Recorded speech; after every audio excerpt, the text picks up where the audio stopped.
1973 সালে যখন দলিত প্যান্থাররা বোম্বেতে তাদের ইশতেহার প্রকাশ করে, তখন তা দলিত রাজনীতি এবং বৃহত্তর রাজনৈতিক দৃশ্যপট উভয় ক্ষেত্রকেই নাড়া দেয়। এর উদ্বোধনী ঘোষণা ছিল, দলিত প্যান্থাররা সকল নিপীড়িত জনগণের মুক্তির জন্য লড়াই করবে। আম্বেদকরবাদী সংগঠনগুলির কাছ থেকে এতদিন যা শোনা যেত, তার থেকে এই ভাষা দৃশ্যতই আলাদা। সংবিধানের অধিকার সংরক্ষণ, মন্দির প্রবেশ সংস্কার এবং আইন প্রতিকারের পরিচিত ভাষা বলার পরিবর্তে এই দলিল সশস্ত্র সংগ্রাম, শ্রেণী সংগ্রাম এবং বিপ্লবীর রূপান্তরের আহ্বান জানায়।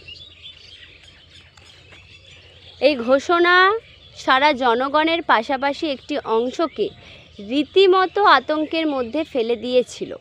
এই প্রথমবার একটা প্রধান দলিত সংগঠন প্রকাশ্যে মার্ক্সবাদী লেনিনবাদী বাগধারা গ্রহণ করল।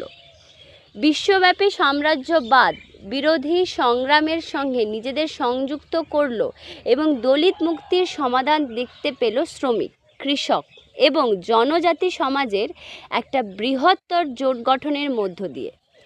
কিন্তু আম্বেদকরের Republican party of India RPI এর সংবিধানের বাস্তববাদ নয়।